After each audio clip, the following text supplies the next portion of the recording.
नमस्कार, पार्थ समाचार देख रहे हैं आप। मैं हूं आपके साथ धीरेन्द्र अवस्थी और बुलेटिन की शुरुआत बड़ी खबर से। आज कांग्रेस में शामिल होंगे हरक सिंह रावत। पूर्व सीएम हरीश रावत की नाराजगी खत्म हो गई है। हरीश रावत से हरक सिंह रावत की बात हुई है और कांग्रेस राष्ट्रीय कार्यालय में हरक करेंगे आज कांग्रेस ज्वाइन। तो बीजेपी से निष्कासित होने के बाद हरक सिंह रावत आज कांग्रेस की सदस्यता ग्रहण करेंगे। कांग्रेस में एंट्री होगी। पूर्व मुख्यमंत्री हरीश रावत से मुलाकात के बाद उनकी नाराजगी दूर हो गई है। तो उत्तराखंड विधानसभा चुनाव से ठीक पहले बीजेपी से निष्कासित किए गए पूर्व कैबिनेट मंत्री हरक सिंह रावत आज कांग्रेस में वापसी करेंगे। हरक सिंह रावत के साथ उनकी बहू अनुकृति भी कांग्रेस ज्वाइन कर सकती हैं। रावत आज दिल्ली में पार्टी के बड़े नेताओं की मौजूदगी में कांग्रेस का हाथ थामेंगे। कांग्रेस हरक सिंह रावत के परिवार को एक ही टिकट देगी। गौरतलब है कि रविवार को बीजेपी ने हरक सिंह रावत को बगावती तेवरों के चलते पार्टी से 6 साल के लिए निष्कासित कर दिया था।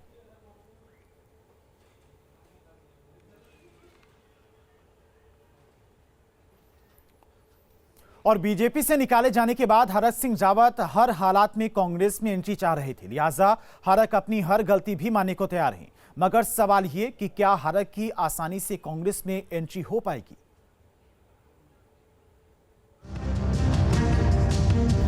उत्तराखंड राजनीति के तेज तर्रार और फायर ब्रांड नेता माने जाने वाले हरक सिंह रावत को कांग्रेस की कॉल का इंतजार है। कब हाथ के हाकिम फोन करें और वो कांग्रेस का गमछा गले में डाल लें। लेकिन जैसे ही हरक के कानों में 2016 की कहानी पड़ी तो हरक ने भी हरीश रावत की ओर गुगली फेंक दी। तो बहुत सारी परिस्थितियां होती हैं, ऐसा नहीं कि उस समय भी कुछ गलतियां हमसे हुई, कुछ गलतियां हरीश भाई से भी हुई। मैं हरीश भाई के साथ भी 4 घंटा बैठा था, बातचीत सारी स्वार्थपूर्ण हुई थी उस समय भी। लेकिन कुछ अपने नजदीकी लोगों के कारण हरीश भाई भी उस समय जो बातचीत रात के 10 बजे से लेकर 2 बजे तक हुई थी, उस पर वो भी एक भी इम्प्लीमेंट नहीं कर पाए और मेरे अंदर भी वो नाराजगी थी। तो कारण ये था कि फिर वो बात अब आगे बढ़ गई। बीजेपी से निकाले जाने के बाद हरक लगातार पुराने घर के लोगों से संपर्क साधने में जुटे हुए हैं। हरीश के सियासी दुश्मन हरक सिंह रावत ने अब उत्तराखंड कांग्रेस कप्तान गणेश गोदियाल से मदद मांगी है। नहीं, मेरी बातचीत हुई है। उत्तराखंड के दोनों जो लीड ऑपोजिशन है उनसे भी बातचीत हुई है, प्रदेश अध्यक्ष से बातचीत हुई है, प्रभारी से बातचीत हुई है और वो आपस में बातचीत करके फिर हाईकमान से बातचीत करके फिर मुझे बताएंगे कि आगे क्या रणनीति रहेगी और आगे क्या कार्यक्रम रहेगा। ये सच है कि सूबे की सियासत में हरीश और हरक की पुरानी सियासी अदावत है, लेकिन अब ये अदावत की लकीर काफी मोटी हो चली है। एक बात तो सियासी आईने की तरह साफ है कि हरीश हरक की आसानी से कांग्रेस में एंट्री नहीं होने देंगे। लेकिन ये भी सच है कि हरक की चतुर चाल कभी भी कमाल कर जाती है। Team news state. और उत्तराखंड सीएम पुष्कर सिंह धामी और बीजेपी प्रदेश अध्यक्ष मदन कौशिक दिल्ली के दौरे पर हैं। आज होने वाली केंद्रीय चुनाव समिति की बैठक में दोनों नेता शामिल होने के लिए दिल्ली पहुंचे हैं। कयास लगाए जा रहे हैं कि आज बीजेपी उम्मीदवारों के नाम पर फाइनल मुहर लग सकती है। बीजेपी संगठन मंत्री अजय कुमार भी मीटिंग में हिस्सा लेने के लिए दिल्ली पहुंचे हैं। और बता दें कि उत्तराखंड में नामांकन की आखिरी तारीख 28 जनवरी है। लिहाजा बीजेपी जल्द से जल्द उम्मीदवारों के नामों पर माथापच्ची में भी लगी हुई है।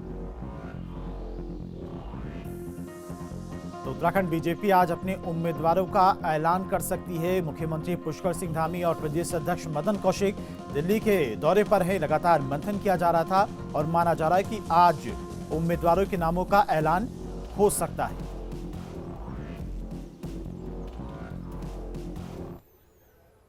और उत्तराखंड के मुख्यमंत्री पुष्कर सिंह धामी बीजेपी की सीएसी की बैठक में शामिल होने के लिए दिल्ली पहुंचे हुए हैं। मीटिंग में जाने से पहले हमारे सहयोगी निशांत ने सीएम धामी से कई मुद्दों पर बात की है। उत्तराखंड के मुख्यमंत्री पुष्कर सिंह धामी इस समय हमारे साथ हैं। धामी जी, उत्तराखंड में चुनाव है और आपके बेहद बड़े नेता हरक सिंह रावत को पार्टी ने बर्खास्त कर दिया। हालांकि आपने आरोप लगाया कि वो टिकट के लिए जिस तरीके से पार्टी पे प्रेशर पॉलिटिक्स कर रहे थे, पार्टी ने एक कदम उठाया। लेकिन हरक सिंह रावत अपने सफाई में कहते हुए नजर आ रहे हैं कि केवल सोशल मीडिया के से देखकर इस तरीके का पार्टी ने कदम उठाया है। देखिए, बहुत सारे ऐसे समाचार आ रहे थे कि वो सभी अन्य दलों से बात कर रहे हैं और हमारे पार्टी में सबका साथ, सबका विकास, सबका विश्वास, सबका प्रयास, इस आधार पर हमारी पार्टी काम करती है। व्यक्तिवाद, परिवारवाद, वंशवाद, इसके हमेशा खिलाफ रहने वाली पार्टी है हमारी। और जब पार्टी में, चूँकि हमारी पार्टी का सिद्धांत यह भी है कि सबसे पहले देश, दूसरे नंबर पर पार्टी और अंत में व्यक्ति का हित आता है। जब इन सब चीज़ों पर कोई असहज हो जाता है या सहजता नहीं रहती है तो हमारी पार्टी में उनकी स्थिति असहज हो जाती है और उस पर पार्टी अपना निर्णय लेती है। पार्टी ने अपना निर्णय लिया है। जब तक वो हमारी पार्टी में थे हमने हमेशा उनका मान सम्मान किया। मैंने तो व्यक्तिगत रूप से काफ़ी उनका मैं आज भी सम्मान करता हूँ और हमेशा जो भी बातें उन्होंने कही, बहुत बार स्थितियाँ सहज नहीं थी लेकिन उसके बावजूद भी हमने रास्ता निकाला उनके लिए। अब वो हमारी पार्टी से चले गए हैं, अब पार्टी से बाहर हैं, अब वो स्वयं ही अपना करेंगे जो भी। आखिरी सवाल आपसे, वर्चुअल रैली होनी है और केंद्रीय नेता पहले की तरह बड़ी रैलियां नहीं कर पाएंगे, कितनी बड़ी चुनौती है और उत्तराखंड में प्रचार के लिए फिलहाल कौन कौन नेता जाने वाले हैं?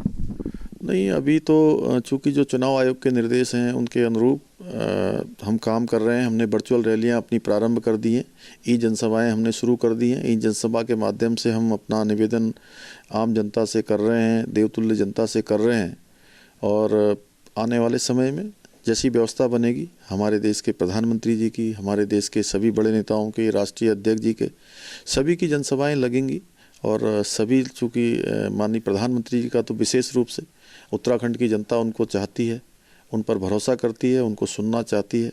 उत्तराखंड में कितने पार? उत्तराखंड में अब की बार 60 पार। तो उत्तराखंड में अब की बार 60 पार कहना है मुख्यमंत्री उत्तराखंड पुष्कर सिंह धामी का, और जिन्होंने साफ तौर पर कहा है कि बीजेपी अब उत्तराखंड में सरकार बनाने जा रही है। वीडियो जर्नलिस्ट अभिजीत के साथ Nishant Rai, News State, Delhi. Uttarakhand BJP ने कल से वर्चुअल रैली का आगाज कर दिया है। मकसद बिल्कुल साफ है, कोरोना की गाइडलाइन का पालन भी करना है और चुनावी प्रचार में कमी नहीं रहनी चाहिए। पहाड़ की सियासी महाभारत में कहीं कोरोना रंग में भंग ना डाल दे, लिहाजा बीजेपी ने चुनावी धार देने के लिए वर्चुअल जनसभाओं का आगाज कर दिया। मंगलवार को मुख्यमंत्री पुष्कर सिंह धामी ने मोर्चा संभालते हुए वर्चुअली जनसभा को संबोधित किया। सभी आम जनता, सामान्य जनता, हमारे सभी भाई बहनों के पास अब वर्चुअल माध्यम से जा रहे हैं क्योंकि महामारी का समय है और इस महामारी के समय में जान माल की सुरक्षा भी जरूरी है और चुनाव आयोग के जो दिशा निर्देश हैं उसके क्रम में हम वर्चुअल माध्यम से ही सभी से निवेदन कर रहे हैं, अनुरोध कर रहे हैं, सभी का आशीर्वाद मांग रहे हैं। 5 साल पुराना और शानदार इतिहास दोहराने को बेताब बीजेपी सियासी कुरुक्षेत्र में उतरने से पहले कोई कमी नहीं छोड़ना चाह रही है। लिहाजा सीएम धामी ने जनता के सामने एक बार फिर सरकार की उपलब्धियां रखी। ऋषिकेश से कर्णप्रयाग रेल लाइन, अगर हम उसको देखेंगे तो कुछ भी काम नहीं हुआ और ये काम आज बहुत तेज गति से चल रहा है। 18 टनल बनाए जाने का काम जारी है, 12 पुल बनाए जाने का काम जारी है। लगातार हमारे पर्वतों के बीच से कर्णप्रयाग की तरफ ट्रेन जा रही है। 14 फरवरी को उत्तराखंड में मतदान है। बीजेपी एक बार फिर सत्ता के सिंहासन पर विराजमान होना चाह रही है तो पंजाधारी भी अपने 5 साल के वनवास को खत्म करने की कसरत में लगे हैं। इंतजार 10 मार्च का है। Team news state. और उत्तराखंड कांग्रेस आज अपने उम्मीदवारों का ऐलान कर सकती है। लंबी रस्साकशी के बाद लगभग सभी 70 सीटों पर सहमति बन गई है, जिसकी जानकारी उत्तराखंड प्रदेश अध्यक्ष गणेश गोदियाल ने दी। बता दें कि उम्मीदवारों के चयन को लेकर दिल्ली में हाल ही के दिनों में इस स्क्रीनिंग कमेटी की एक बैठक हुई थी। सूत्रों की माने तो कांग्रेस अपने मौजूदा सभी विधायकों के साथ साथ भी उन नेताओं को भी टिकट देने का मन बना चुकी है जो पिछले चुनाव में 10,000 से कम वोटों से हारे थे।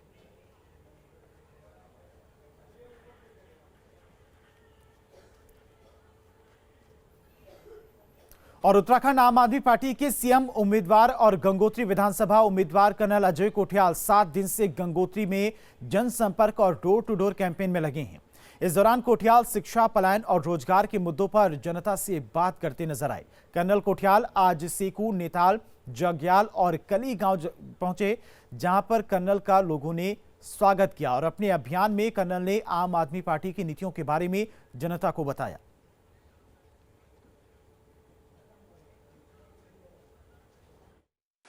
नेहरू पर्वतारोहण संस्था में 5 साल रहा अजय कोठियाल। केदारनाथ आपदा में जब गया तो ऐसे स्ट्रॉन्ग लड़कों को यहाँ से लेकर के गया, तभी अजय कोठियाल का नाम पड़ा भोले का फौजी। उसके बाद में यूथ फाउंडेशन शुरू करी, ये वाली क्या घाटी बोलते हैं, वरुणा घाटी।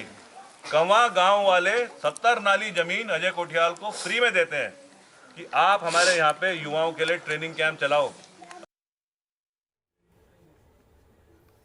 और उत्तराखंड आम आदमी पार्टी जल्द ही राज्य में डिजिटल रैली का दूसरा फेज शुरू करने वाली है। फिलहाल डोर टू डोर अभियान में लगी हुई है। दिल्ली सीएम अरविंद केजरीवाल ने 3 जनवरी से 9 परिवर्तन सभा शुरू की थी। कोविड के चलते आम आदमी पार्टी ने 10 जनवरी से डिजिटल 9 परिवर्तन संवाद शुरू किया। फेसबुक, व्हाट्सएप, यूट्यूब और ट्विटर के माध्यम से अब तक लगभग 40 लाख लोग जुड़ चुके हैं।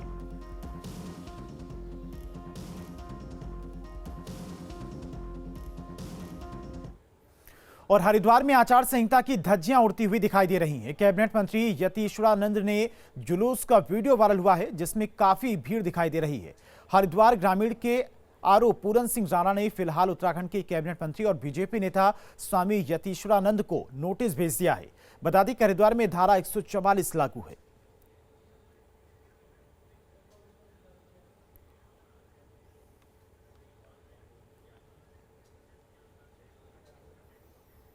और बागेश्वर जिला निर्वाचन अधिकारी ने राजनीतिक दलों के प्रतिनिधियों की मौजूदगी में ईवीएम और वीवीपैट मशीनों का रैंडमाइजेशन किया।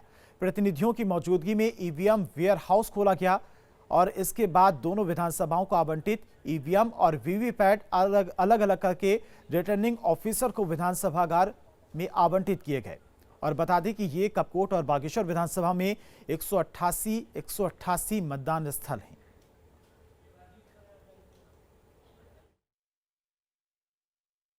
देखिए, आज हमने फर्स्ट रेंडमाइजेशन की ईवीएम्स के फर्स्ट रेंडमाइजेशन की डेट रखी थी और क्योंकि इसमें ये नियम होता है कि सभी जो पॉलिटिकल पार्टीज़ के जो प्रतिनिधि होते हैं उनको भी इसमें बुलाया जाता है, तो उसी के तहत आज हमने यहाँ पे सभी को बुला भी रखा था। और आज हमने यहाँ पे फर्स्ट रेंडमाइजेशन का जो प्रोसेस है उसको आज कंप्लीट कर लिया है। और उत्तराखंड विधानसभा चुनाव के मद्देनजर हरिद्वार जिला प्रशासन ने तैयारियां तेज कर दी हैं। 21 जनवरी से नामांकन प्रक्रिया शुरू हो जाएगी, जिसको लेकर जिलाधिकारी ने सभी नामांकन सेंटर पर तैयारियों का जायजा लिया और अधिकारियों को जरूरी दिशा निर्देश भी दिए।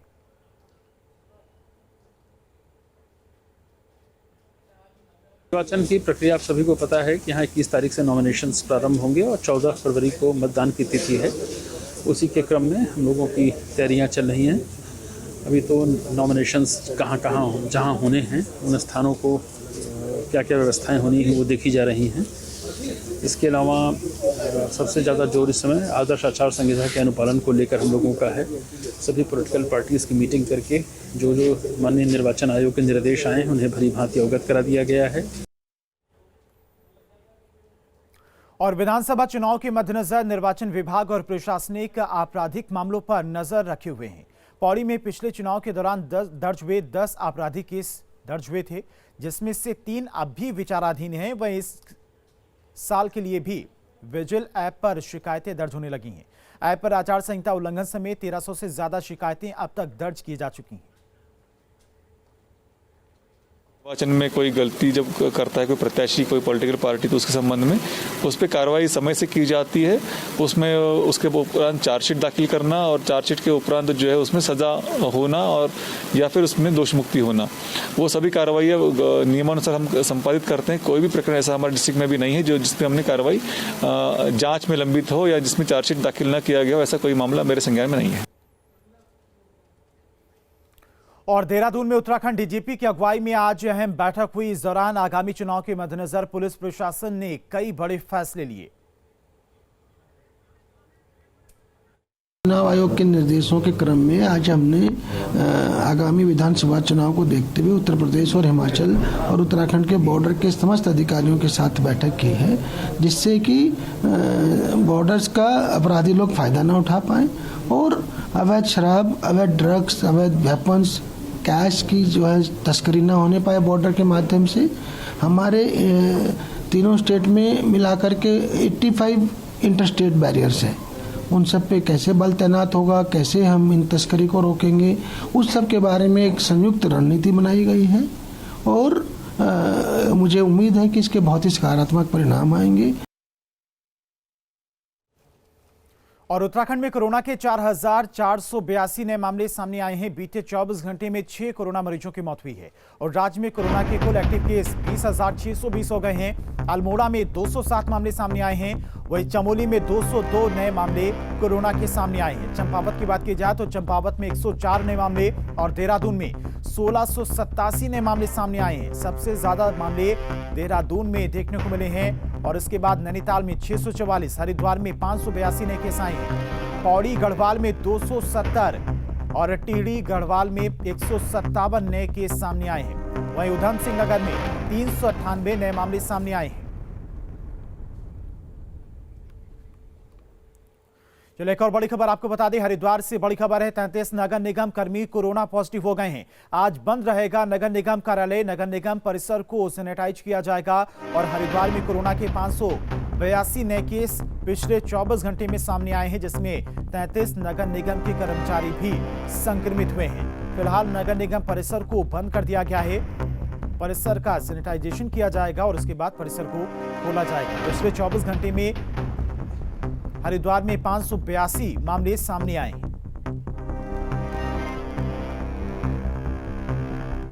और एक और बड़ी खबर आपको बता दें, देहरादून से बड़ी खबर है। एलबीएस एकेडमी में कोरोना विस्फोट हुआ है। एक साथ 84 ट्रेनी आईएएस अफसर और कर्मचारी कोरोना संक्रमित हो गए हैं। तो बड़ी खबर है, देहरादून से एलबीएस एकेडमी में कोरोना विस्फोट हुआ है। एक साथ 84 ट्रेनी आईएएस अफसर और कर्मचारी कोरोना संक्रमित हो गए हैं।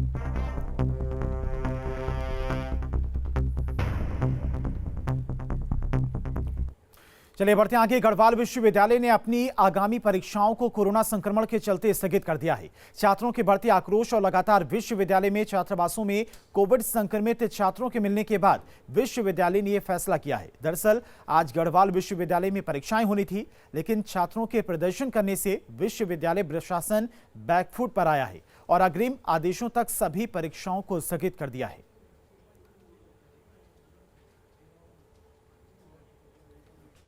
विश्वविद्यालय के द्वारा किसी भी प्रकार की जो है इनके लिए यहाँ पर सुरक्षा की व्यवस्था नहीं है, प्रॉपर सैनिटाइज की व्यवस्था नहीं है। बिना सुरक्षा के इंतजाम के विश्वविद्यालय जो है इन छात्रों के जो है स्वास्थ्य के साथ खेलने की एक बहुत बड़ी साजिश रच रहा है।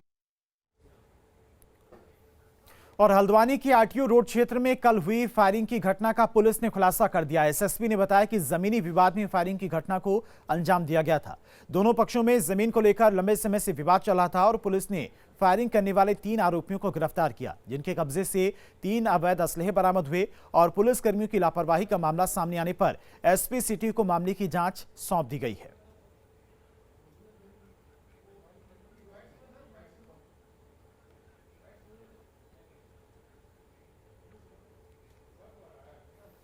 जैसे जैसे चुनाव नजदीक आ रहे हैं, पुलिस की मुस्तैदी भी बढ़ती जा रही है। जहां आज 2 जिलों से कैश बरामद हुआ।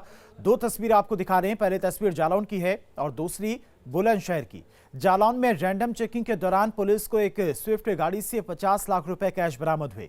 कैश की बरामदगी के बाद इसकी सूचना इनकम टैक्स को दी गई, जिसके बाद मौके पर पहुंचकर अधिकारियों ने मामले की तफ्तीश शुरू की। दूसरी तस्वीर बुलंदशहर की है, जहां पर स्टैटिक टीम को बस अड्डे के पास चेकिंग के दौरान एक स्कॉर्पियो गाड़ी से 24.5 लाख रुपए बरामद हुए। हालांकि गाड़ी चालक का कहना है कि यह पैसा एक निजी कंपनी का है। फिलहाल पुलिस मामले की छानबीन कर रही है।